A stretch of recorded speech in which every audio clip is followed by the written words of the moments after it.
CCTV-nya menunjukkan Anda melanggar lampu merah, Anda ditilang. Surat tilang itu ditujukan ke rumah Anda, jadi tidak ada polisi di situ.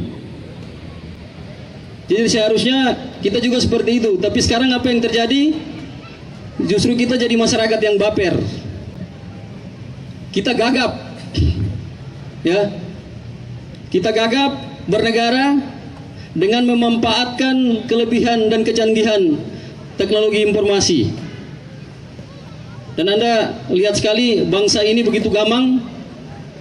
Apa yang disebut dengan viral, itu ada tesis publik di satu sisi dan kebijakan negara di lain sisi. Ya. Kemudian kebijakan negara itu mengidentifikasi dirinya melihat tekanan publik melalui teknologi informasi. Tapi sekali lagi ada banyak sekali, ya. Kita lihat ketimpangan-ketimpangan bagaimana perilaku elit kita yang sebenarnya menurut saya mengkhianati janji besar para pejuang kita, termasuk para pejuang yang pada tanggal 28 Oktober 1928 mengikrarkan Sumpah Pemuda itu. Fundamental di sisi lain, teman-teman sekalian, eksistensialisme masyarakat kita menjadi panik dan reaktif dalam bentuk fanatisme suku dan fundamentalisme agama. Fanatisme muncul akibat terganggunya basis-basis keadilan, hukum, ekonomi, dan budaya. Dan bila negara gagal menyediakan keadilan, maka warga negara yang terpolarisasi secara etnik, teritorial, agama, dan budaya akan mencari perlindungan dari sumber-sumber alternatif yang dapat hadir dalam bentuk premanisme, koncoisme, etnosentrisme, dan kelompok-kelompok keagamaan eksklusif lainnya. Saya kira ini pelajaran di Pilkada DKI, itu juga adalah salah satu fakta yang menarik dari situ. Fundamentalisme bukanlah gerak kembali yang sederhana kepada cara pramodern dalam memahami agama, tetapi lebih sebagai respon panik yang gagal menghadapi ketidakadilan negara, modernitas, dan globalisasi. Hal ini semakin diperparah oleh strategi ekonomi pasar yang menyuburkan konsumerisme dan mengakibatkan ledakan di tengah lapisan penduduk dunia yang merasa paling dirugikan. Konsumerisme melahirkan dominasi kapitalisme dan membangkitkan reaksi spiritualitas tertentu atas nama kelompok marginal dalam mengatasi isu global. Oleh karena itu negara mestinya hadir dan tidak boleh absen untuk mengelola keseimbangan antara kemampuan dirinya dan dinamika eksistensial masyarakatnya. Kehadiran negara yang menyediakan pendekatan kebangsaan dan kesejahteraan yang berkeadilan akan menjadi solusi konkret bagi menipisnya fanatisme etik dan fundamentalisme agama.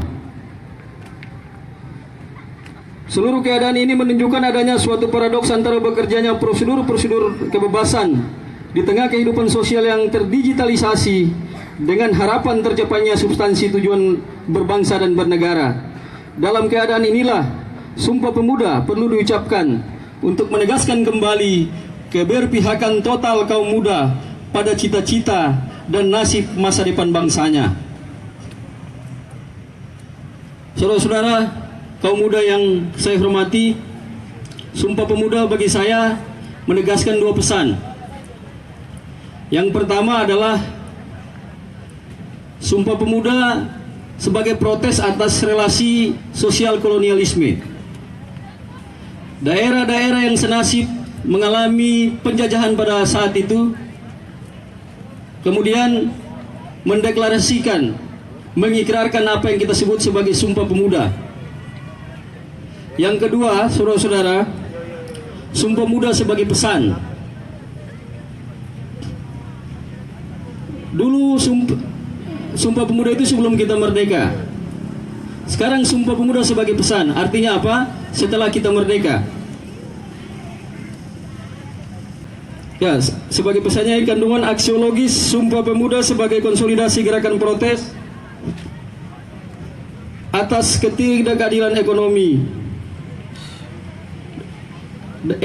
ketidakadilan relasi sosial kolonialisme modern saat ini.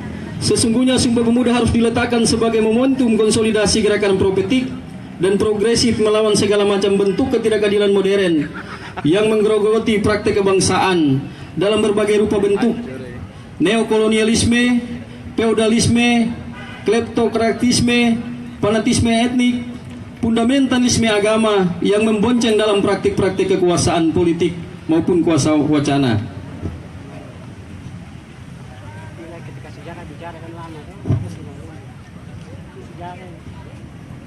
Saudara-saudara, pemuda yang saya cintai, kita berhutang sejarah kepada pemuda-pemudi yang berkumpul di sebuah rumah di Jalan Keramat Raya, nomor 106 Jakarta, 89 tahun lalu. Dan mereka menyatakan sumpah pemuda itu. Kita ada di fase yang berbeda saat negeri ini telah menyatakan kemerdekaan dan mengisi pembangunannya.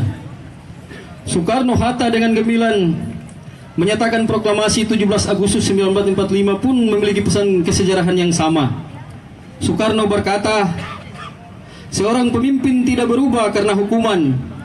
Saya masuk penjara untuk memperjuangkan kemerdekaan, dan saya meninggalkan penjara untuk pikiran yang sama.